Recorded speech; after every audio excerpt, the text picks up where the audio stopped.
জিনদের অভ্যাস হচ্ছে ওরা 24 ঘন্টার ভেতরে যে কোনো এক সময় হয় সাপ নাই বিড়াল, এগুলো হওয়াই লাগবে ওদের। এই জন্য রাতের বেলা অনেকে বের হওয়ার পরে কালো বিড়াল যারা দেখেন, সবগুলো কালো বিড়াল না, ওগুলো দুই একটা জিনও আছে। ওগুলো দেখলে আপনি একেবারে সরাসরি যদি দেখেন বলবেন আস্তাগফিরুল্লাহ অথবা লা হাওলা ওয়ালা কুওয়াতা ইল্লা বিল্লাহ। আর একটু বেশি পারলে আয়াতুল কুরসি পড়ে বুকে ফু দিয়ে নেবেন, নয়তো যদি দুষ্টু হয় আপনার একটা ক্ষতি করে দেবে। মুহাদ্দিস সাহেব নামাজ শেষ করার পরে ঘরের ভেতরে তাকিয়ে দেখলেন দুইটা সাপ খেলা করছে। পাশে গিয়ে বললেন, তোমরা যদি জিন হও চলে যাও। কারণ উনি জানে জিনেরা সর্পের রূপ ধারণ করে। একবার, দুইবার, তিনবার বলার পরে ওরা জায়গায় দাঁড়িয়ে আছে। উনি মনে করলেন এটা না সাপ হবে। ঘরের থেকে লাঠি এনে পিটিয়ে মেরে ফেললেন জায়গায়। এই জিনদের বাবা মা তাদের খবর হয়ে গেছে সন্তান কোথায়। অনুসন্ধান করতে করতে এসে মুহাদ্দিস সাহেবের ঘরের ভেতরে পেয়েছে। মুহাদ্দিসকে সহ দুইটা সন্তান মরা নিয়ে গেছে তার নিজেদের দেশে জিনদের। লক্ষ লক্ষ জিনেরা আছে, এটা তাফসিরে হাক্কানিতে পাবেন আপনি। আমি শিক্ষার জন্য বলছি। লক্ষ লক্ষ জিনদের সামনে জিনের পিতা ডাক দিয়ে বললেন, মুহাদ্দিস সাহেব, আপনি আমার দুইটা সন্তানই পিটিয়ে মেরে ফেলেছেন। আমি ইচ্ছা করলে কোরআনের নির্দেশ অনুযায়ী আপনাকেও মেরে ফেলতে পারি। কারণ কেউ যদি কাউকে হত্যা করে তার তিনটা শরত আছে। 1 নম্বরে তাকে মেরে ফেলা লাগবে। 2 নম্বরে ওই লোকটা যদি জরিমানা দিয়ে দিয়ত দিয়ে তার পরিবারস্থ লোকদের কাছে ক্ষমা নিয়ে নেয়, এটার দ্বারাও তার মাফ হবে।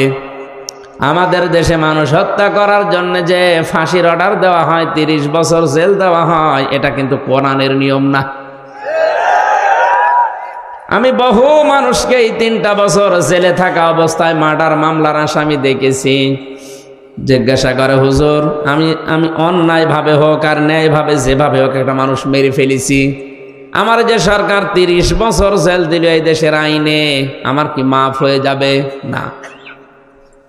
আপনি যাকে মারলেন এর বিনিময়ে এক কথা হচ্ছে আপনাকে মেরে ফেলা লাগবে। দ্বিতীয় কথা হচ্ছে, যদি মেরে ফেলা না হয়, ওই লোকটার আত্মীয় স্বজন যারা আছে, ছেলে মেয়ে, বাবা মা, স্ত্রী, তাদেরকে আপনার, ওরা যদি বলে 20 লাখ টাকা দেন আপনাকে মাফ করে দেব, আপনি যে ক্ষতি করলেন ওই টাকা দিলে আপনি মাফ পেয়ে যাবেন। 20 বছর 30 বছর আপনারা জেল খাটা লাগবে না। এটা ইসলামের নিয়ম ছিল। এটা কি ছিল? কোরআনে কারীম আয়াত শোনালেন জিনেরা, ইয়া আইয়ুহাল্লাযীনা আমানু কুতিবা আলাইকুমুল কিসাসু ফিল কতলা। ওহে যারা ঈমানের দাবি করো তাদেরকে বলছি, হত্যার বদলে হত্যা এটা আমি আল্লাহ লিখে দিলাম। কি করলাম? আরো জোরে বলেন। আল্লাহ কিন্তু ফারাজা শব্দটা দেননি। আলেম যারা আছেন তাদেরকে বলছি আল্লাহ কতিবা দিয়েছেন। ফরজ শব্দ দিলেও তো অর্থ হয়ে যেত, কাতাবা দিলেন কেন? আমি যদি এখন এখানে সভাপতি যিনি আছেন বলি যে এই জমিটা আপনাকে আমি দিয়ে দিলাম মৌখিক, এর কোনো দাম আছে? কারণ জমিও আমার না, এ দেওয়ার ক্ষমতাও আমার নেই। আর আমি যদি এই জমির মালিক যিনি, তাকে দিয়ে দলিলে সই স্বাক্ষর করে লিখে ওনার হাতে বলে এই যে লিখিত, ওই জিনিসের দাম নেই? আরো আসতে বলেন। আল্লাহ শুধু ফারাজন শব্দ দিলে দিতে পারতেন, না দিয়ে কতিবা দিয়ে এটা জানিয়েছেন যে বিধানটা ছোটখাটো না, গুরুত্বহীন না, এটা কিন্তু লিখে সই স্বাক্ষর করে দলিল করে দিলাম, এর দাম আছে। এদেশে যারা দায়িত্বে আছে আজ 53 বছর, এই আয়াতটা যদি ঠিক এইভাবে বুঝে স্বাধীনতার পরে এদেশের সংসদে আয়াতটা কায়েম করে দিতে পারত, বঙ্গবন্ধু হত্যার বিচার আমরা অনেক আগে পেয়ে যেতাম। সুতরাং সঠিকভাবে যদি বিচার ব্যবস্থায় এই আয়াতটা এখন যারা দায়িত্বে আছে সংসদে কায়েম করতে পারে, আগামীতে কিয়ামতের আগে দেশে আর অন্যায় কোনো মার্ডার হবে না। গ্যারান্টি আল্লাহর। আল্লাহর গ্যারান্টি আজ পর্যন্ত মিথ্যা হয়নি, হওয়ার সম্ভাবনা নেই। কথা বলেন না কেন? আপনি একটু মেনে দেখেন না কেন? ফামান তাবিআ হুদায়া ফালা খাউফুন আলাইহিম ওয়ালা হুম ইয়াহজানুন। আল্লাহ পাক বলেন যে হেদায়েত পাঠিয়েছি, এটা যদি অনুকরণ করে চলতে পারো, আমি গ্যারান্টি দিলাম কোনো ভয় নেই, কোনো চিন্তা নেই। যে সমস্ত ভয়গুলো মানুষ আজ করে, যে রাস্তায় গেলে আমরা অনেকেই খুন হয়ে যাই, বাড়িতে থাকলে অনেকে গুম হয়ে যায়, এই ভয়টা কোরআন গ্যারান্টি দিচ্ছে যে থাকবে না। আর কোরআন যদি না থাকে, ও ভয় দিন দিন আরো বাড়বে। এই জন্য আমাদের উচিত হচ্ছে ৯৬% মুসলমানের দেশে কোরআন এর এই আইনটা সংসদে পাশ হোক। এক কথা বলেন, কিয়ামতে অন্তত যে গলাগুলো সাক্ষী দিল, কিয়ামতের ওই ময়দানে আল্লাহ যেন এই কণ্ঠগুলোকে আমাদের এই আয়াতের পক্ষে থাকার কারণে সাক্ষী হিসাবে কবুল করেন। আরে ভাই, ছোটখাটো বিষয় কিয়ামতে আল্লাহ দেখবে। ইব্রাহিম নবীর পক্ষে ছিল একটা ব্যাঙ, এই জন্য ব্যাঙের পোশাক আল্লাহ পাক করে দিয়েছে। ইব্রাহিম নবীর বিপক্ষে ছিল একটা কাংলাস, এই জন্য কাংলাস দেখলেই মেরে ফেললে 10টা নেকি হয়। ওনাদের দ্বারা কোনো কাজ কিন্তু হয়নি, কাংলাসের দ্বারাও কোনো কাজ হয়নি, ব্যাঙের দ্বারাও কাজ হয়নি। কারণ এমন আগুন জ্বলছিল, 1 কিলোমিটার উপর দিয়েও যদি পাখি উড়ে যায় ঝলসে পড়ে যেত। এত বড় বিশাল অগ্নিকুণ্ড, এখানে ব্যাঙের পোশাকের কাজ হবে? বলেন না কেন? কিন্তু ব্যাঙের এই পোশাককে হযরতে জিবরাইল দেখার পরে জিজ্ঞাসা করলেন, তুমি যে পোশাক করো কোনো কিছু করতে পারবা? ব্যাঙ তার বলেছিল, ফেরেশতা আমি জানি আমার পোশাকে কাজ হবে না, কিন্তু আমার মালিককে আমি দেখাতে চাই যে আমি তোমার খলিলের পক্ষে আছি, ওই বেটা নমরুদের বিপক্ষে আছি।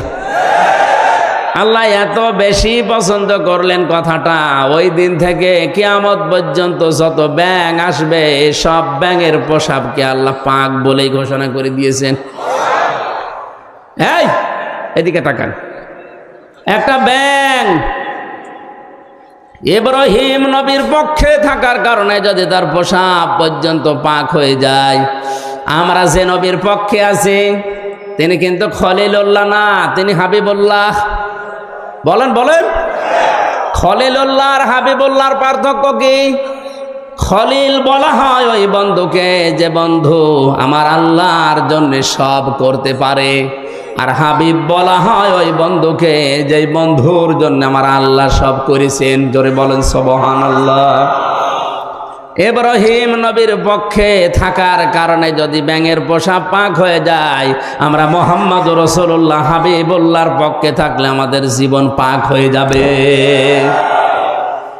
এই জন্য আল্লাহর আয়াতের পক্ষে যারা সায় দিলেন, আপনি মানেন না সেটা আলাদা, কিন্তু আপনাকে রায় দেওয়া লাগবে যে আমরা এই আয়াতটা সংসদে দেখতে চাই। হাজারো মানুষ জেলখানাতে, প্রায় 1 লাখের উপরে মানুষ এখন জেল খাটছে সারা বাংলাদেশে। অধিকাংশগুলোই লক্ষ্য করলে দেখা যায় মার্ডার মামলা। গাজীপুরের কাশিমপুর কারাগারে প্রায় 1200 মানুষ এখনো ফাঁসির দণ্ডাদেশ নিয়ে মাথায় নিয়ে কন্টেম ছেলে কাটাচ্ছে। 10,000 মানুষ ওখানে আছে, 4 জেল মিলে প্রায় 1200-1300 মানুষ শুধু ফাঁসির আসামি। এদের 1 নম্বর অপরাধ হচ্ছে এরা মানুষ হত্যা করেছে, এই কারণেই তো ফাঁসি দেয়। জিনদের পিতা ডাক দিয়েছে, মুহাদ্দিস সাহেব আমি কিন্তু আয়াত অনুযায়ী আপনাকে মেরে ফেলতে পারি, কিন্তু আমার একটা হাদিস জানা আছে, কোনো সৃষ্টি যদি তার আকৃতি পাল্টিয়ে ফেলে তাকে মেরে ফেললেও কোনো গুনাহ নেই। আমার এই সন্তান 2টা তাদের নিজেদের আসল আকৃতি পাল্টিয়ে সর্পের আকার ধারণ করেছে। আপনি যেটা বললেন যে 3বার তাদের বলার পরেও তারা শোনে নাই, এই জন্যে আপনি না বুঝতে পেরে মেরে ফেলেছেন। আমি আপনার কোনো দোষ দিতে চাই না, তবে একটা কথা, যে কোরআন শুনতে গিয়ে জীবন গেছে, স্থান ত্যাগ করে নাই, আপনার এই মধুর কণ্ঠ দিয়ে আমাদেরকে ওই কোরআন থেকে একটা কিছু শুনিয়ে বিদায় করেন।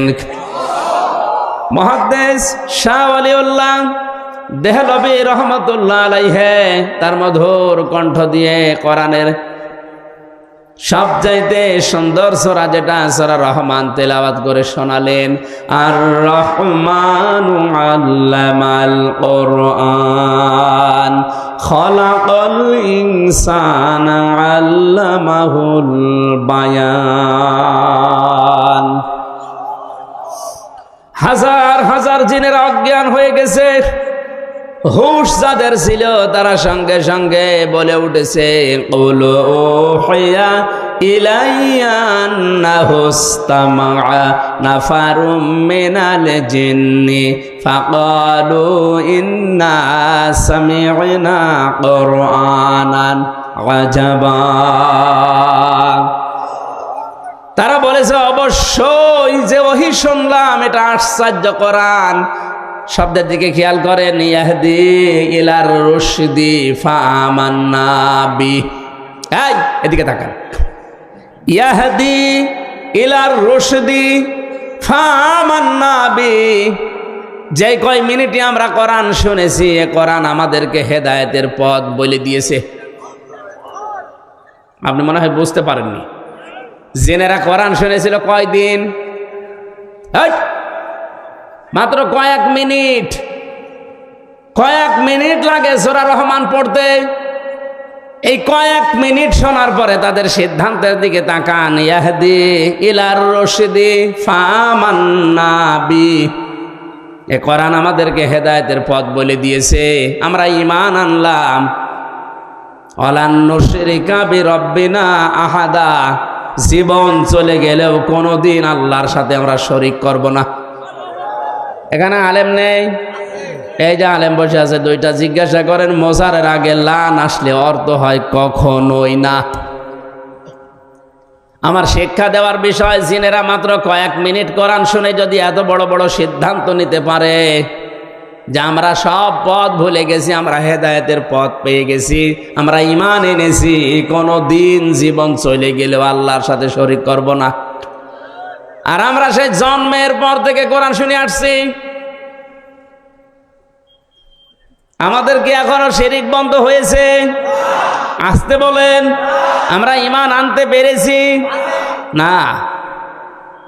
অনেকেই আমরা জানি যে অজু করলে অজু ভেঙে যায় 7টা কারণে, নামাজ পড়লে নামাজ ভেঙে যায় 19টা কারণে। কথা বলেন না কেন? ঈমান আনলে ঈমান ভেঙে যায় 10টা কারণে। এখানে যত মানুষ বসে আছে শুধু বিজ্ঞ আলেমগুলো বাদ দিয়ে যদি জিজ্ঞাসা করা হয়, ভালো ভালো মুসল্লি পর্যন্ত বলতে পারবে না যে ঈমান ভাঙার যে 10টা কারণ। পারবে না? ওর মনে নেই। ঈমানও ভেঙে যায়, মানুষের আমলও ভেঙে যায়। এখন যদি বলেন আমলের আবার হাত পা আছে নাকি ভেঙে যায়? হ্যাঁ, আমল ভাঙে। আমল কিভাবে ভাঙে আমি বলবো। এই এলাকায় যদি কারো আমল ওরকম থাকে, ভেঙে গেলে আমার কিছু করার নেই। আল্লাযীনা কাফারু ওয়া সাদ্দু আন সাবিলিল্লাহি আযাল্লা আমালাহুম। সূরা মুহাম্মদের প্রথম আয়াতে আল্লাহ জানিয়েছেন, যারা কুফরি করে আর যারা আল্লাহর পথে বাধা সৃষ্টি করে, আযাল্লা ইউদিল্লু বাবে ইফআল, বাংলা অর্থ দাঁড়িয়েছে আমলের বহুবচন আমাল। কোন মানুষ যদি কুফরি করে আর আল্লাহর পথে বাধা সৃষ্টি করে, সে যেভাবে হোক ওর জীবনের পেছনের আমল আল্লাহ সব নষ্ট করে দিয়েছে, ভেঙে ফেলেছে। এ কোরআন শুনতে আসবে মানুষ আল্লাহর পথে না শয়তানের পথে? আরো জোরে বলেন। মাওলানা আমিনুলকে যারাই বাধা দিয়েছে, আমি সজ্ঞানে স্বেচ্ছায় একেবারে বাস্তবতার সাথে মিলিয়ে কোরআন সামনে নিয়ে বলছি, আপনি নামাজ পড়তে পারেন, পাগড়ি মাথায় দিতে পারেন, হজ করতে পারেন, কোরআন অনুষ্ঠান চালু হবে বাধা দেওয়ার জন্য যারাই বিভিন্ন কায়দায় চেষ্টা করেছেন, আপনার আমল ভেঙে গেছে। কোন হুজুর নিয়ে আসবেন? এবার নিয়ে আসেন। যদি মনে করেন না বানিয়ে বলছি, সূরা হুজুরাতের 2 নম্বর আয়াতের ব্যাখ্যা আছে। বিশ্ব নবীর উপরে যদি কেউ কথা বলে তাহলে তার আমল আল্লাহ নষ্ট করে দেয়, অথচ লোকটা জানেও না যে আমার আমল নষ্ট হয়ে গেল কি করে। লা তারফাউ আসওয়াতাকুম ফাওকা সাওতিন নাবিয়্যি ওয়া লা তাজহারু লাহু বিল কওলি কাজহারি বা'দিকুম লিবা'দিন আন তাহবাতা আমালুকুম ওয়া আনতুম লা তাশউরুন। কোন ইমানদার যদি নবীর উপরে কণ্ঠ দিয়ে উচ্চ আওয়াজে কথা বলে, হে নবী আপনি জানিয়ে দেন তার আমল আর নেই, সব নষ্ট হয়ে গেছে। এই আয়াত আমি বানালাম। কাবা এখনো পর্যন্ত মসজিদে নববীতে নবীজির রওজার উপরে এটা স্বর্ণের অক্ষর দিয়ে লেখা আছে। আপনি বলেন তো এখানে নবী আসছে কিয়ামত পর্যন্ত দুনিয়ায় আসবে? আরো জোরে বলেন বলেন। নবী তো আসবে না কিয়ামত পর্যন্ত, এই আয়াতটা আল্লাহ কোরআনে দিল কেন? আবার তারফাউ মোজারে দিয়েছেন, এই কারণেই দিয়েছেন বর্তমান, ভবিষ্যৎ, প্রেজেন্ট, ফিউচার। কারণ কিয়ামত পর্যন্ত নবী আসবে না, নবীর ওয়ারিস আলেমরা আসবে। মাওলানা আমিনুল যাই হোক, ওনারে নিয়ে অনেক সমালোচনা আমিও শুনেছি হোক, কিন্তু নামের আগে তো আলেম লেখা আছে। কথা বলেন না কেন? আপনি এটা অস্বীকার করতে পারবেন যে উনি কামেল পাস করেনি? অন্তত এই দেশের শিক্ষা ব্যবস্থা অনুযায়ী উনি তো আলেম, এই দেশে সবাই জানে মাওলানা আমিনুল সিরির বন্দরের আলেম। আপনি যাই করেন না কেন, উনি তো আর গানের অনুষ্ঠান দেয়নি যে আপনি বন্ধ করে দেবেন। কোরআন শোনার যে ব্যবস্থা করার জন্য চেষ্টা চালিয়েছিল, এমনি এমনি চোখ দিয়ে ওর পানি বের হয়নি। একটা মানুষ কতটা দুঃখ পেলে 15 দিন ঘুমাতে পারেনি, আপনাদেরকে কোরআনে কারিম শোনাবে এই জন্যে। সুতরাং কোরআন শুনতে যারা বাধা সৃষ্টি করেছেন, সে যেভাবেই হোক না কেন আপনার আমল কিন্তু ভেঙে গেছে। এই এদিকে তাকা। নামাজ ভেঙে যাওয়ার কারণ আমরা জানলাম কয়টা? 19টা। কয়টা? ওযু ভেঙে যাওয়ার কারণ কয়টা? আমল ভেঙে যাওয়ার কারণ কয়টা? 2টা। আন্দাজে শুনছে। সূরা মুহাম্মদের প্রথম আয়াত দলিল দিলাম না যে 2টা? কথা বলেন না কেন? পৃথিবীর যে কোনো জিনিস আপনি দেখবেন সেটা নষ্ট হয়ে যাওয়া, ভেঙে যাওয়ার একটা পথ আছে। আমাদের যে আমল আছে, এই আমল ভেঙে যায় এই কারণে, নামাজ ভেঙে যায় এই কারণে, রোজা ভেঙে যায় এই কারণে, হজ ভেঙে যায় এই কারণে, যাকাত নষ্ট হয়ে যায় এই কারণে। যাকাত দেওয়ার জায়গা আছে 8টা। কয়টা? 8টা বাদ দিয়ে যদি মানুষ 9 নাম্বার জায়গায় দেয়, তাহলে ওই যাকাত ভেঙে যাবে, নষ্ট হয়ে যাবে। জান্নাত যাওয়ার জন্য যেটা আসল দরকার, ঈমান, ঈমানও মাঝে মাঝে ভেঙে যায়। আসতে বলেন। ঈমান ভাঙে না? ঈমান ভাঙার কারণ 10টা। কয়টা? আমি সংক্ষেপে আপনাকে লিখে নেওয়ার জন্য বলছি, কাজে লাগবে লিখেন। ঈমানও মানুষের ভেঙে যায়। 1 নম্বরে সূরা জুমারের 65 নাম্বার আয়াতের দলিলটা আছে। আমি শুধু থিওরিগুলো বলছি, বাড়িতে মিলিয়ে নিয়েন। 1 নম্বরে দুনিয়া কেউ যদি শিরিক করে, তার ঈমান ভেঙে যায়, নষ্ট হয়ে যায়। ওই ঈমান নিয়ে জান্নাতে যাওয়া সম্ভব না। 2 নম্বরে কেউ যদি কুফরি করে, কুফরি মানে কি?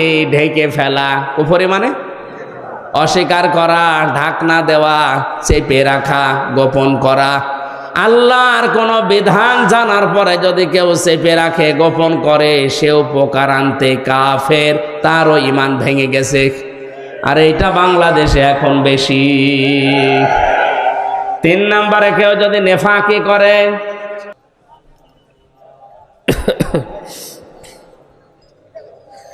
দাও খোদা দাও আমায় আবার ওমার দারাজ দিল, দাওয়ালির মতো বীর সেনানি জাগাতে নিখিল।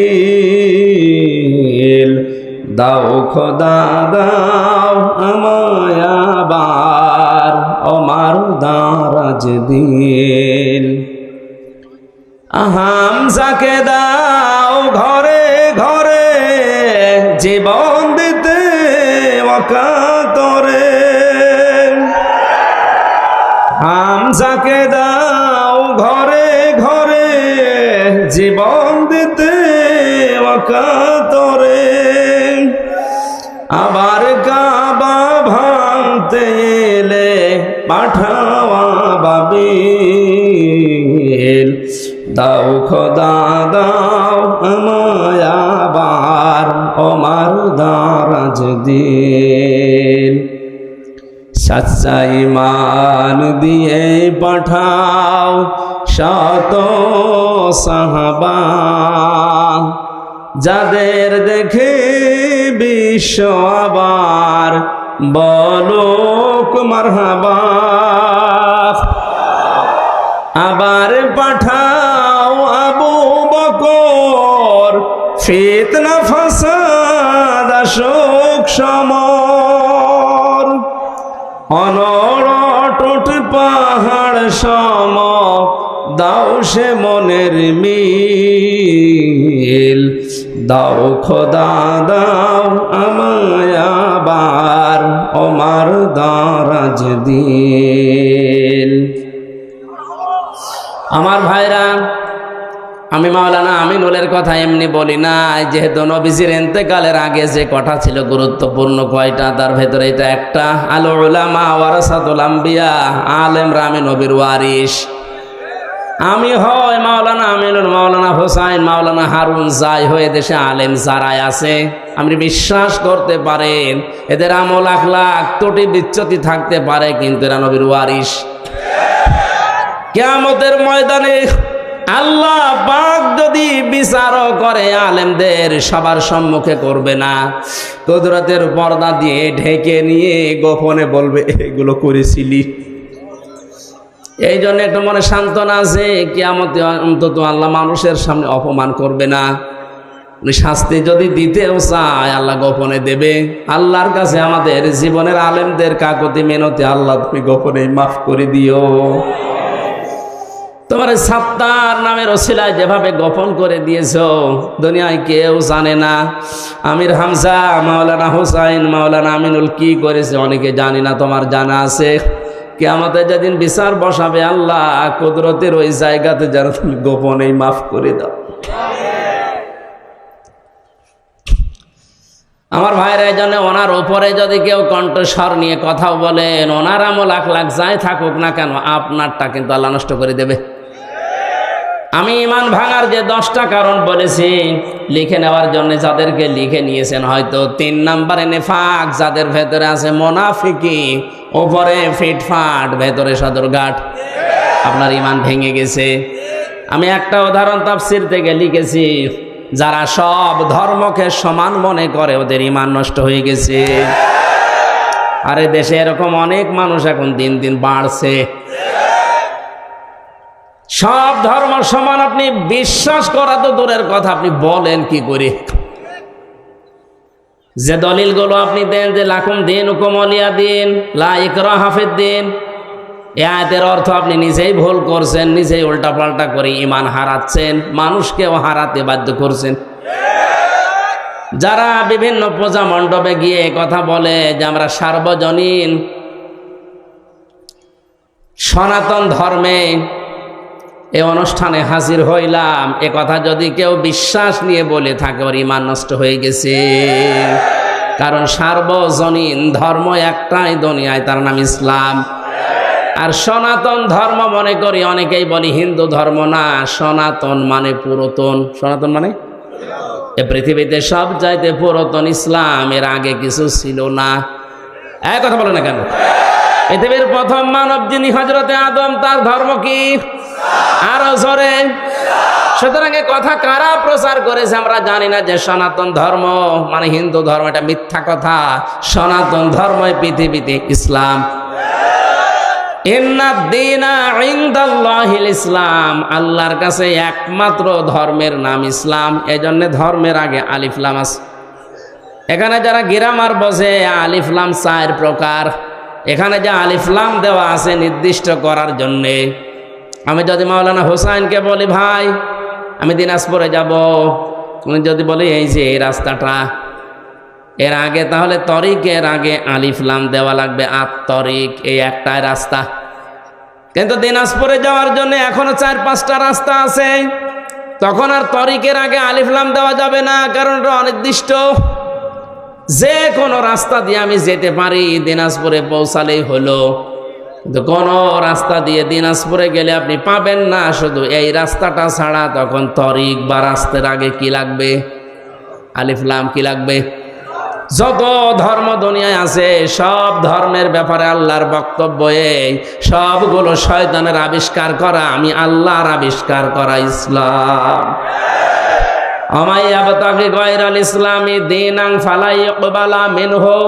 ইসলাম বাদ দিয়ে অন্য কোন ধর্ম নিয়ে, অন্য কোন জীবন ব্যবস্থা নিয়ে কেউ যদি আল্লাহকে রাজি করতে চায়, ওর জীবনের কোনো কিছু আল্লাহ কবুল করছে না, করবে না। তাহলে আয়াতগুলো দ্বারা কি প্রমাণ হয়? সব ধর্ম সমান? আরো জোরে। অনেকে এখন ফতোয়া বের করছে যে আমরা উদারতা দেখাতে গিয়ে বলি আপনি কি আল্লাহর চাইতে বেশি উদার? আশা করছি এটা যারা ভুল বুঝে হোক আর জেনে শুনে হোক ষড়যন্ত্র করে বলছেন, আপনার ঈমান ভেঙে গেছে। 4 নম্বরে, নবী ছাড়া যারা অন্য কারো আদর্শ ভালো মনে করে। কয়েকদিন আগে একটা জরিপ পেয়েছিলাম, এদেশে বিশ্ব নবীকে একমাত্র আদর্শ মেনে চলে মাত্র 100 জনের 15 জন।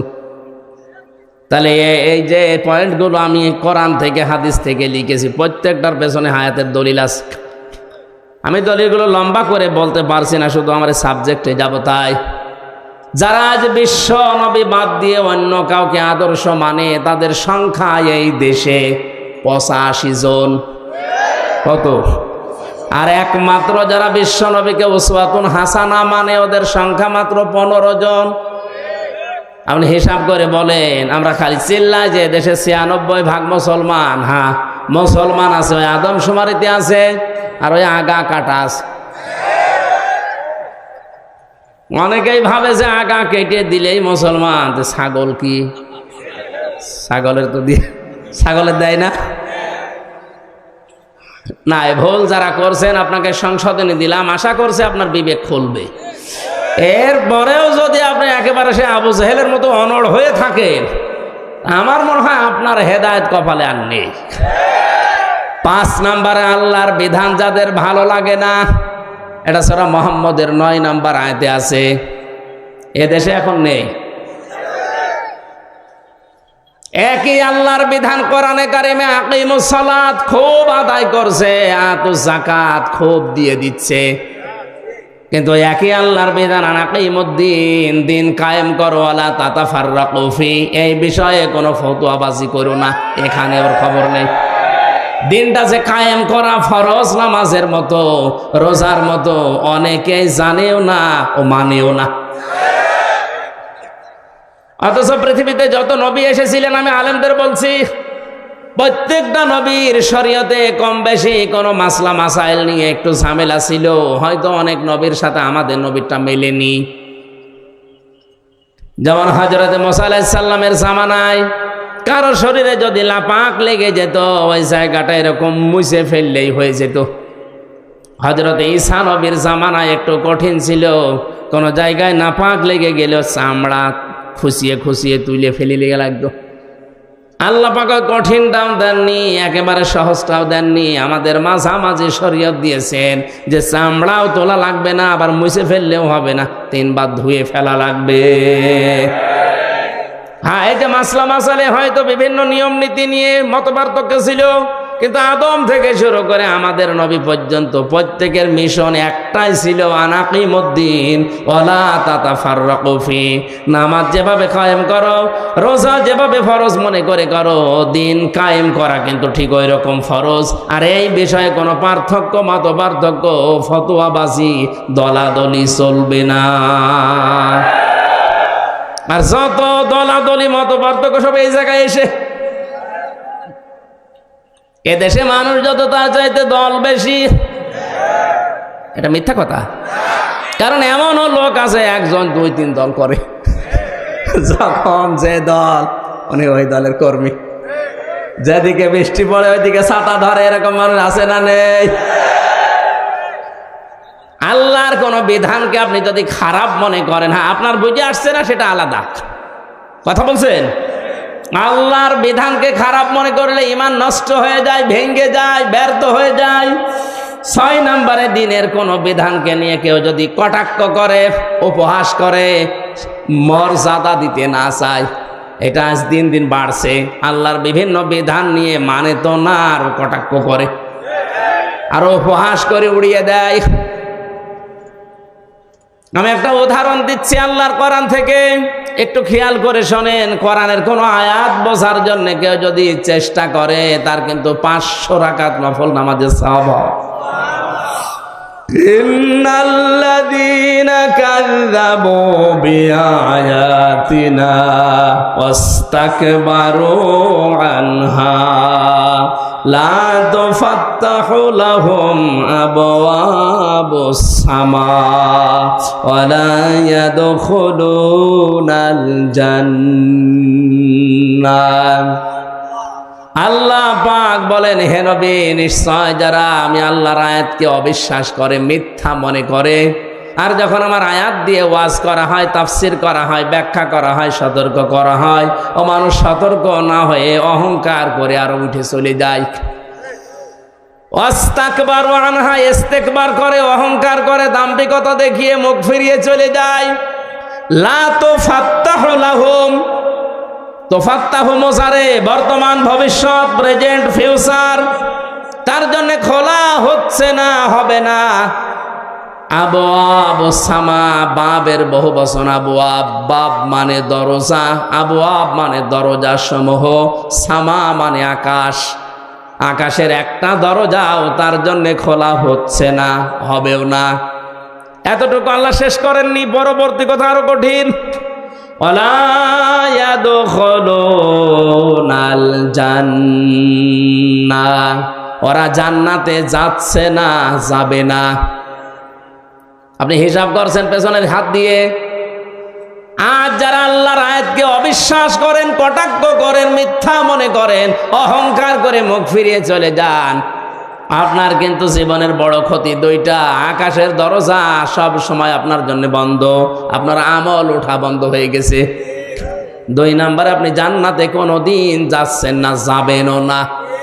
আল্লাহ একটা উদাহরণ দিচ্ছেন, হাত্তা ইয়ালিজাল জামালু ফি সাম্মিল খিয়াত।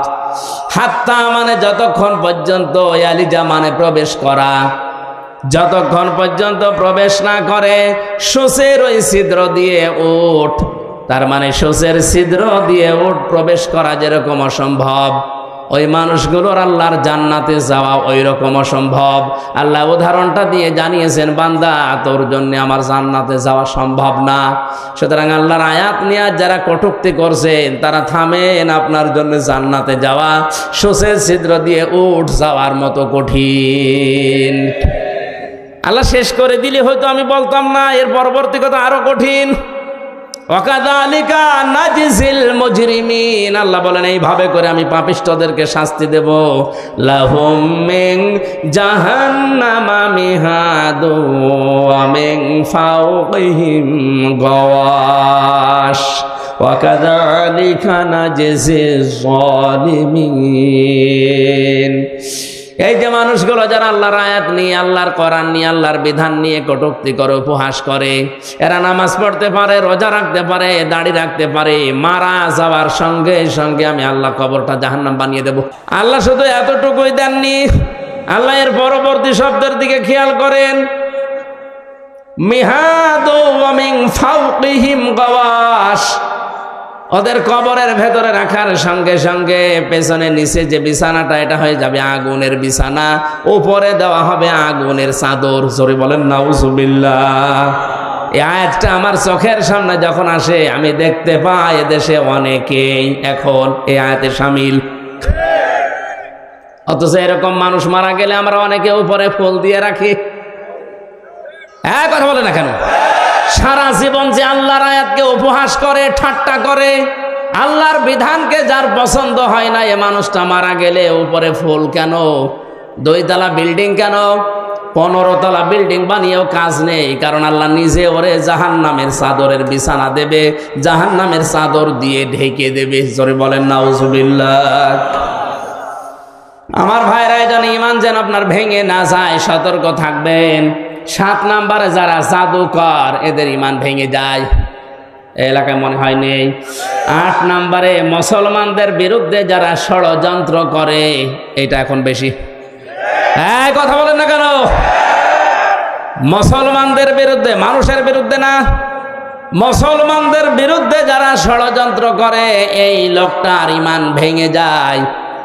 মান সালিমাল মুসলিমুনা মিন লিসানিহি ওয়া ইয়াদিহি, ওই লোকটাই আসল মুসলমান, যার হাত থেকে মুখ থেকে মানুষেরা নিরাপত্তা পায়। ঠিক আছে? না না, ঠিক নেই। এই আপনি কি শোনেন? এভাবে শুনলে তো হবে না। আমি অর্থ করলাম কি, আপনি বলছেন ঠিক আছে। মান সালিমাল মুসলিমুনা মিন লিসানিহি ওয়া ইয়াদিহি, ওই লোকটাই প্রকৃত মুসলমান, যার হাত থেকে মুখ থেকে মানুষেরা শান্তি পায়। ঠিক আছে? হয়নি। কি শোনে ওরা আলেম বলে? আরে ভাই, শব্দের দিকে খেয়াল করে শুনবেন, তো আমার ভুল হলে ধরে দেবেন। এমনি এমনি আপনি স্টেজে বসে আছেন। না না না, হয়নি।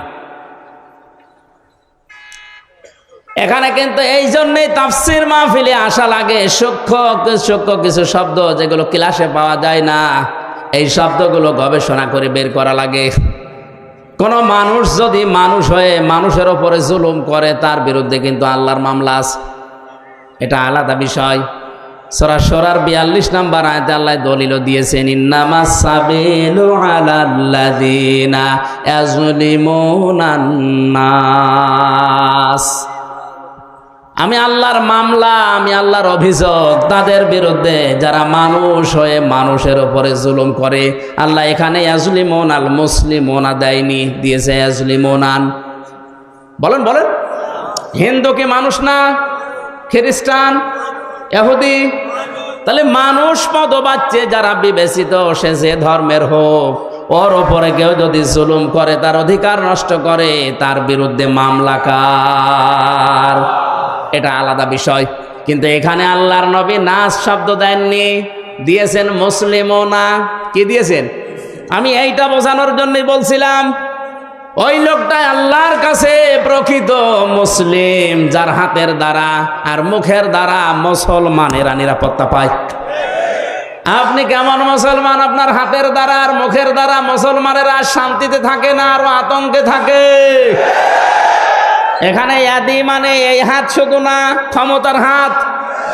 এক কথা বলেন, আইনের হাত, টাকা পয়সার হাত, প্রভাব প্রতিপত্তির হাত, এই হাতও হতে পারে। এক একটা শব্দের প্রায় 33টার উপরে অর্থ আছে, সর্বনিম্ন 33টা, উপরে 99টা। যেখানে যেই শব্দটা খাটবে, অ্যাপ্রোপ্রিয়েট হবে, ওইটা ওই জায়গায় আপনাকে লাগানো লাগবে। এই জন্য তাফসীর করতে গেলে এক শব্দের একাধিক অর্থ আপনার জানা থাকতে হয়, না একটা শব্দের একটা অর্থ জেনে যদি শুরু করতে চান, আপনি উলটপালট করে ফেলবেন। কোরআনে কারিমে আল্লাহ দরবা দিয়েছেন, দরবা মানে মারা। দরবা মানে কি? আমাদের সে মিজান মুন সাহেবে পড়িয়েছে, দরবা মানে আঘাত করা, দরবা মানে মারা। অথচ তাফসীরের ভাষায় 33টার উপরে শব্দ আছে। দরবা মানে দৃষ্টান্ত দেওয়া, দরবা মানে সফর করা। আমার সবগুলো এখন মনে নেই, আমার যতটুকু আয়াত আছে আমি মিলাতে পারি কোরআন পড়তে গেলে, যে এই জায়গায় দৃষ্টান্ত হবে, এই জায়গায় সফর করা হবে, এই জায়গায় মারা হবে। আমি যদি ওই মারাটাই জেনে রাখতাম, অর্থ করতে পারতাম। আল্লাহ পাক এখানে মুসলিমুনা শব্দ নাস না দিয়ে নবীজি কেন দিয়েছেন? এদন শব্দ দিয়ে শুধু এই হাত আমরা বুঝি ক্ষমতার হাতের দ্বারা, আইনের হাতের দ্বারা। যারা মুসলমানদেরকে শান্তিতে থাকতে দেয় না, এরা মুসলমান না। প্রভাব প্রতিপত্তি আছে এলাকায়, টাকা পয়সার মালিক, এই কারণে তাদের এই টাকা পয়সার যে হাত আছে, প্রভাব প্রতিপত্তির হাত আছে, এই হাতের দ্বারাও অনেক মুসলমান আজ শান্তিতে নেই। অনেক মুসলমানের প্রভাব প্রতিপত্তি আছে, জোর করে মসজিদের সভাপতি হয়ে বসে আছে, না দিলে আবার রাগ করে। এটা একটু বেশি হয়ে গেল না? মসজিদের সভাপতি হওয়ার জন্য কমপক্ষে 5টা গুণ লাগে। কয়টা? না ভাই, আমার এই ওয়াজ করার দরকার নেই। অনেক সভাপতি শেষে বলবো আমার দরকার নেই, আমি ছেড়ে দিলাম, তোরা চালাগা যা। আপনি ছেড়ে দিলেও অসুবিধা নেই। এখন যারা সংসদ সদস্য কয়েকদিন আগে থেকে আওয়াজ তুলেছে, বাংলাদেশেও কলকাতার মমতার মতো এই দেশে ইমাম আর মুয়াজ্জিনদের সরকারিভাবে বেতন দেওয়া লাগবে। এই দাবির পক্ষে আমাদের এই সংসদ সদস্য যিনি পিরোজপুরের, উনি বলেছে, তার পক্ষে আছে না নেই?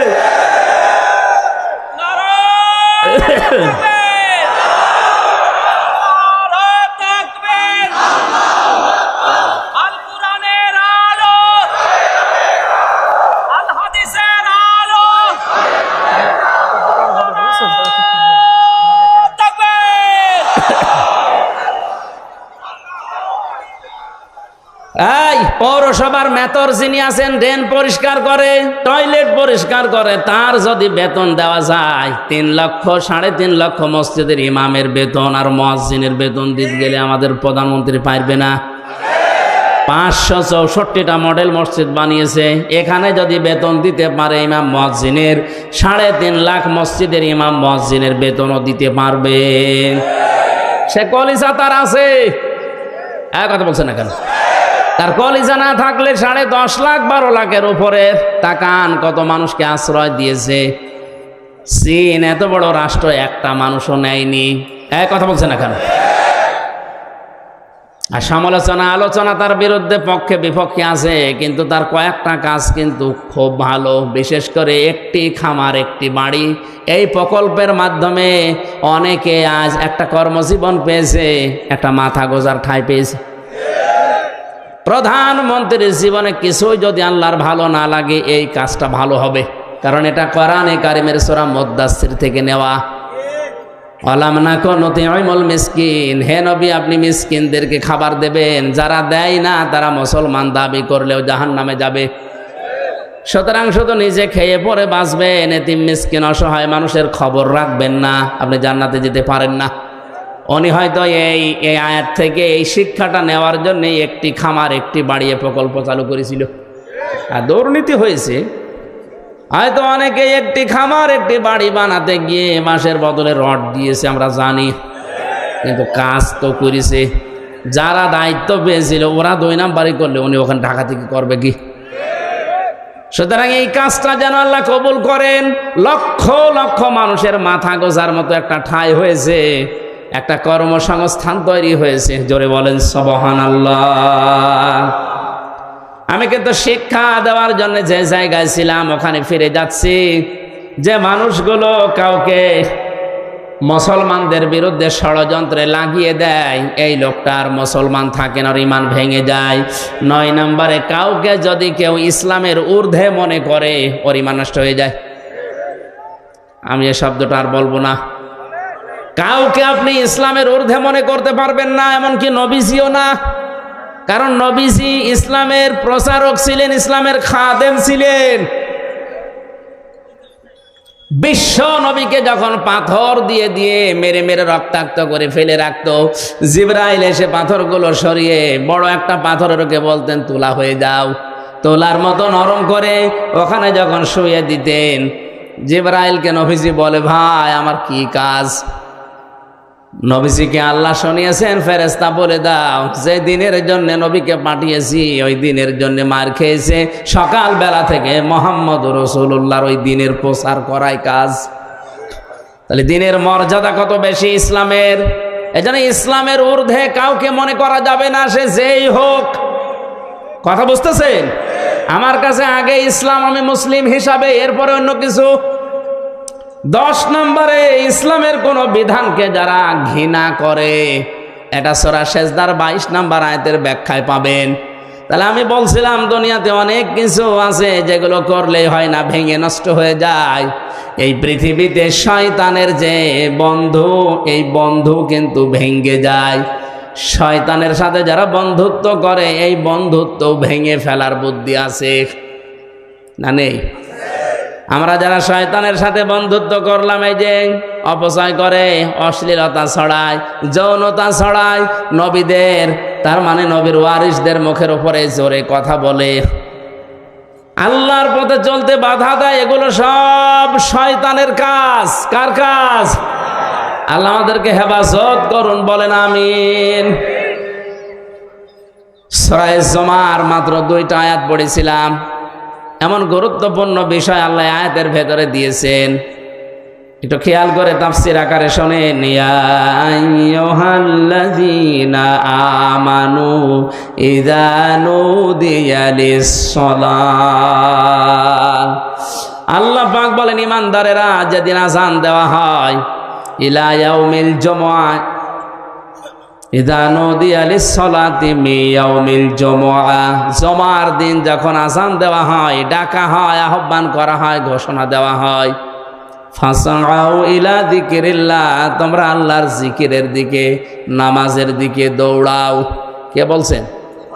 আরো জোরে বলেন। ওয়াজারুল বাই, দুনিয়ার সব বেচা কিনা কাজ কারবার বন্ধ করে দাও। যালিকুম খায়রুল লাকুম ইন কুনতুম তা'লামুন, এইটাই ভালো কাজ, এইটা যদি তোমরা বুঝে থাকো। এবার আসেন আয়াতের বাস্তব ব্যাখ্যা কি। আল্লাহ পাক শব্দটা দিয়েছেন ইযা নুদিয়া লিস-সালাতি মিন ইয়াউমিল জুমআতি ফাসআউ ইলা যিকিরিল্লাহ, যখন আযান হয়ে যাবে সব কাজ কাম বন্ধ করে দিয়ে দৌড়াও নামাজের দিকে। কিসের দিকে? আরো জোরে বলেন। আর আমরা হাদিস শুনেছি এতদিন যে নবীজি জানিয়েছেন কেউ যেন নামাজের জন্য দৌড়িয়ে মসজিদে যাবা না। শোনেননি? শুনছি মানে কি? এটাই সঠিক হাদিস। মুসলিম শরীফের হাদিস হচ্ছে কেউ যেন মসজিদে দৌড়িয়ে যাবা না নামাজ পড়ার জন্য। ফজরের নামাজে নবীজি নামাজ আদায় করছেন, নামাজের ভেতরে ধপ ধপ করে কিছু আওয়াজ শুনলেন, নামাজ শেষ হয়ে গেল, ঘরে বসলেন, ডাক দিয়ে বললেন সাহাবীরা, নামাজের ভেতরে আমার কানে আওয়াজ এসেছে, ধপ ধপ করে আওয়াজ হচ্ছিল, কিসের? সাহাবীরা বলে হুজুর আমরা ফজরে টের পেয়েছি দেরিতে, জলদি করে ওযু করে মসজিদে আমরা অনেকেই দৌড়িয়ে এসে জামাত ধরেছি। ওই দিন নবীজি হাদিসটি বলেছিলেন যে তোমরা কেউ দৌড়িয়ে জামাত ধরবা না, যতটুকু পারা যায় ধীরে স্থির ভাবে নামাজ পাও, বাকি যেটা পাবে না কাজা করে নেবে। কথা বুঝতেছেন? তাহলে আয়াতের সাথে নবীর কথার কোনো মিল নেই। হ্যাঁ, কই আছে? কই? আল্লাহ বললেন দৌড়াও, নবীজি বললেন দৌড়ানোর দরকার নেই। আল্লাহ দৌড়াতে বলেছেন এই কারণে আপনার যেন নামাজ গুরুত্ব দিয়ে, যখন দুনিয়াতে নামাজের সিস্টেম চালু হয়ে যাবে, আজান হয়ে যাবে, সব কাজ কাম আপনার জন্য এখন বন্ধ। আল্লাহ এইটা বোঝাতে চেয়েছেন যে কাজ কামে লিপ্ত থাকতে গিয়ে যেন আল্লাহর নামাজের জামাত শেষ হয়ে না যায়। এজন্য আগে থেকে প্রস্তুতি নাও, আগে থেকেই তোমাকে নিজেকে প্রস্তুতি করো, অন্তত মসজিদের সাথে তোমার এই জীবনটা, তোমার অন্তরটা লটকিয়ে রাখো। কিয়ামতের কঠিন ময়দানে মানুষ যখন পাবে, ঘামের ভেতরে হাবুডুবু খাবে, ওই সময় আরশের ছায়ায় যাদেরকে স্থান দেব তার 4 নাম্বার তারা, যারা দুনিয়াতে নামাজ পড়তে মসজিদে যায়, বের হয়ে গেলে আবার কখন যাবে এই ধান্দায় থাকে। জোরে বলেন সুবহানাল্লাহ। আমরা এই কাজ কারবারগুলো একটু আদায় করি। বলে ফাসাউ ইলা যিকিরিল্লাহর ব্যাখ্যা মানে দৌড়াতে বলেছে এই জন্যে যেন আপনি আগে থেকে প্রস্তুতি নেন, নামাজ যেন নষ্ট না হয়ে যায়। এই কারণে সব কাজ কাম বন্ধ করে দিতে বললেন। এদের সাথে বাংলাদেশের বাস্তবতার মিল হয় না, আমি অনেক ক্ষেত্রে দেখেছি। আল্লাহ বলছেন দৌড়াও নামাজের জন্যে, সব কাজ কাম বেচা কেনা দোকানপাট যত কিছু আছে বন্ধ করা লাগবে। কে বলছেন? আরো জোরে। দিনাজপুরবাসী খেয়াল করেন, জমার নামাজ আজান থেকে শুরু করে একেবারে শেষ পর্যন্ত আমার মনে হয় 1-1.5 ঘন্টা সময় লাগে। কথা বলছে না কেন? আল্লাহ বললেন তোমাদের এইটাই ভালো কাজ, নামাজে আসো, ওই কাজ বন্ধ করে দিয়ে। আর আমরা দেখছি না 1-1.5 ঘন্টা সময় লাগছে। অথচ এই দেশে এমন অনেক মানুষ আছে 1 ঘন্টায় 5 লাখ টাকা উপায় করে। না নেই কি? আপনার বেশি মনে হয়ে যাচ্ছে। ঢাকাতে ডাক্তার মতিয়ার রহমানের বাড়ি খুলনা, অনেক পিত্তথলির পাথর বের করেন অপারেশন ছাড়া। ওনার 15 মিনিট সর্বোচ্চ সময় লাগে এক একটা অপারেশন করতে, 1,20,000 করে টাকা নেয়। তো 1 ঘন্টায় যদি 4টা 5টা করে কত টাকা হয়? উনি 1.5 ঘন্টা নামাজ পড়তে গেলে কমপক্ষে 7 লাখ টাকা ওনার লস হবে। কথা বলছেন এখন উনি যদি এই আয়াতের প্রশ্ন করে, আল্লাহ তোমার সাথে তো আমার বাস্তবতা মেলে না, তুমি বলছো যালিকুম খায়রুল লাকুম, এইটাই ভালো কাজ, অথচ আমি দেখলাম না নামাজ পড়তে গেলে আমার 7 লাখ লস, তা আমার তো লাভ হচ্ছে না লস হচ্ছে, তাহলে কোরআনের এই আয়াত ভুল। কেন আল্লাহ যালিকুম খায়রুল লাকুম দিয়েছেন, এইটাই ভালো কাজ? ইন কুনতুম তা'লামুন, যদি তোমরা জানো। এবার আসেন ব্যাখ্যায়। আল্লাহ এই কারণে দিয়েছেন, আপনি 1.5 ঘন্টায় 7 লাখ টাকা উপায় করলেন।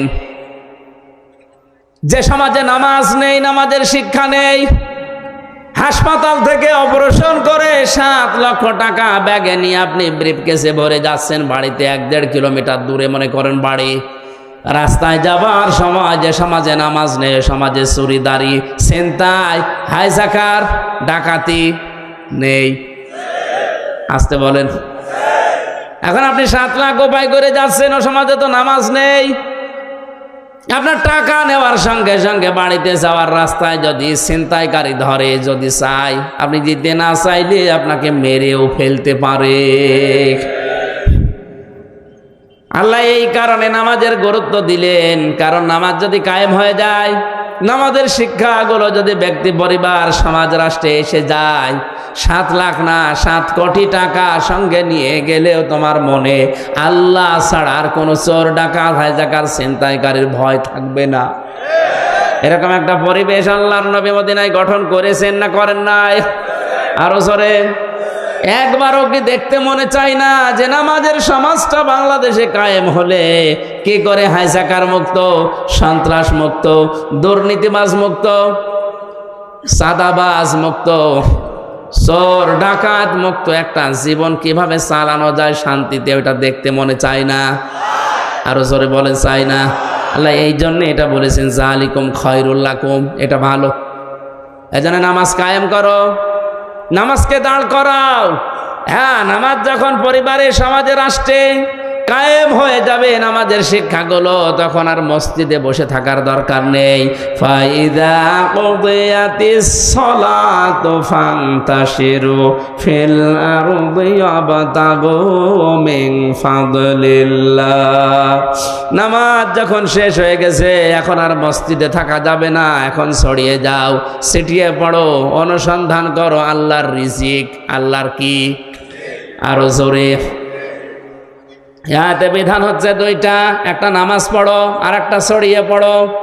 খেয়াল করেন, তাহলে নামাজও ফরজ, জমিনে হালাল রুজির জন্য চেষ্টা করা, কষ্ট করা। আরো জোরে। আল্লাহ কিন্তু নামাজের আগে ওয়াজকুরুল্লাহ দেননি, যে নামাজের আগে তোমরা আল্লাহর বেশি বেশি জিকির করো, বলেননি। কিন্তু ওয়াজকুরুল্লাহ কাসীরা দিয়েছেন ওয়াবতাগু মিন ফাদলিল্লাহর আগে। তোমরা যখন অনুসন্ধান করতে যাবে রিজিক জমিনে, তখন কিন্তু আল্লাহর জিকির, আল্লাহর স্মরণ ভুলে যেও না, কারণ আমি আল্লাহ জানি নামাজে দাঁড়িয়ে মানুষ এমনি আমাকে ডাকবে। কিন্তু বাস্তবতায় গিয়ে, কর্মজীবনে গিয়ে, প্র্যাকটিক্যাল লাইফে গিয়ে যদি আমি আল্লাহর কথা মনে না থাকে, ওখানে দুর্নীতি হওয়ার সম্ভাবনা আছে না নেই? এই জন্য নামাজের ভেতরে অনেককে দেখা যায় কাকু কাঁদতেছে, নামাজের গুরুত্বও দিয়েছে, কিন্তু কর্মজীবনে যে এই জিকিরটা আর স্মরণ করে না, এই জন্যে ঘুষ খায়, সুদ খায়। আরো জোরে বলেন। ভার্সিটিতে থাকাকালীন একবার মাস্টার্সের সার্টিফিকেট নিয়ে আসতে গেছে, যার কাছে গেলাম, বললাম স্যার সই করে দেন একটা সিল মেরে। অনেক আমারে বলছে হামজা তাড়াতাড়ি কর। বলছে স্যার আমি তো তাড়াতাড়ি করছি। কিছুক্ষণ পরে আমার বলছে তাড়াতাড়ি কর, আমি জোহরের নামাজে জামাত ধরবো। আমি বলছি আমি তো তাড়াতাড়ি করছি, আমি গাড়ি ধরবো। মাথা নিচু করে বলছে 1000 টাকা বের কর। তো আপনি জামাত ধরবে? কিসের জামাত আপনার? এইটাই আপনার আসল জামাত। সরকার আপনার কাছে 8টা ঘন্টা কিনে নিয়েছে, 45,000 টাকা বেতন আপনার। কথা বলে না কেন? আপনি মাত্র 10 মিনিট নামাজ পড়তে যাবেন শহরের, এই 10 মিনিটের জন্য এত তাড়াতাড়ি করছেন যে তাড়াতাড়ি কর, আমি জামাত ধরবো। তা আপনার যে 8 ঘন্টা জামাত এখানে চলছে, ছেলেমেয়েরা আসবে, সই করে ছেলে মেরে দেবেন, এইটাই আপনার জামাত। কথা বলেন না কেন? আল্লাহ এই জন্য বলেছেন কর্ম জীবনে যে যেন আমাকে ভুলেছেও না, আমার জিকিরটা ওই জায়গায় আরো বেশি করো, তাহলে এই দেশে দুর্নীতি হবে না। আয়াতের শেষে ছিল লাআল্লাকুম তুফলিহুন, যদি এটা করতে পারো আমি আল্লাহ বলছি তোমরা সফল হয়ে যাবে। জোরে বলেন সুবহানাল্লাহ। এই জন্য আমরা যদি আল্লাহর রিজিক অনুগ্রহ পেতে চাই, আল্লাহর দয়া পেতে চাই, এদিকে তাকান, আল্লাহর অনুগ্রহ যদি কেউ পেতে চায় তাহলে জমিনে আসা লাগবে, আর আল্লাহর রহমত যদি কেউ পেতে চায় মসজিদে যাওয়া লাগবে। মসজিদে ওঠার সময় বলা হয় আল্লাহুম্মা আফতাহ লি আবওয়াবা রাহমাতিক, হে আল্লাহ তোমার রহমতের দরজা আমার জন্য খুলে দাও। কথা বলেন না কেন? আর যখন বের হয় মানুষ তখন কি চায়? আল্লাহুম্মা ইন্নী আসআলুকা মিন ফাদলিকা, এই যে ফজল অনুগ্রহ, হে আল্লাহ আমি তোমার কাছে আশা করি, চাই যে তুমি আমার রিজিক দাও, ফজল দাও। এখানে ফজল মানে রিজিক, ফজল মানে কি? তাহলে আমাদের কাজের সময় কাজ করা লাগবে, আর নামাজের সময় দুনিয়ার সব স্টপ, নামাজ পড়া লাগবে। এখন থেকে সিদ্ধান্ত নিয়ে যান, যত কঠিন পরিস্থিতি তৈরি হোক না কেন, ফরজ নামাজ আমি জীবনে আর ছেড়ে দেব না। হ্যাঁ, আমি আর চাই করি না কেন, ফরজ নামাজ, নামাজ শেষ হয়ে গেলে মসজিদে আর বসেও থাকবো না, কারণ আল্লাহর নির্দেশ ফান্তাশিরু ফিল আরদি ওয়াবতাগু মিন ফাদলিল্লাহ। নামাজ শেষ হয়ে গেছে, এখন জমিনে ছড়িয়ে পড়ো, এ নির্দেশ কার? নবীজি জানিয়েছেন আল কাসিবু হাবিবুল্লাহ, যারা কাজ করে খায় জমিনে, এরা সাধারণ মানুষ না, এরা আল্লাহর বন্ধু। আমরা আল্লাহর বন্ধু খোঁজার জন্য সেই চট্টগ্রামে যাই, বরিশালে যাই, সিলেটে যাই, ফরিদপুরে যাই। কে বলেছে ওগুলো আল্লাহর বন্ধু? যারা কাজ করে খায় না, বসে বসে খায়, ওগুলো আল্লাহর শত্রু। আল কাসিবু হাবিবুল্লাহ, যারা উপার্জন করে খায়, কাজ করে খায়, এরা কার বন্ধু? এই কাজটা যত ছোট হোক কোনো অসুবিধা নেই। এই যে মাইক টাঙিয়েছে যারা, এরাও কাজ করে খায়, রাস্তা ঝাড়ু দেয়, এরাও কাজ করে খায়। এই জন্য আয়াতের শিক্ষা হচ্ছে নামাজের সময় হয়ে গেলে দুনিয়ার সব আমার কাছ থেকে মাইনাস হয়ে যাবে। নামাজের সময় হয়ে গেলে দুনিয়া বলে আমার আর কিছু নেই, আমার এখন আল্লাহর বিধান সামনে, নামাজ শেষ, এখন আমাকে যাওয়া লাগবে কর্মজীবনে রিজিক তালাশ করার জন্যে।